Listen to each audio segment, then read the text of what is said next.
गोरी और तू फूहड़ है।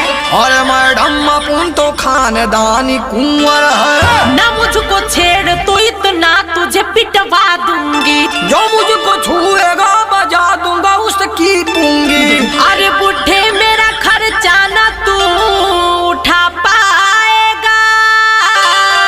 और खर्चे से क्या डरना ओ मेरी जाने मन। तू जो मांगेगी अपन ले करके आएगा।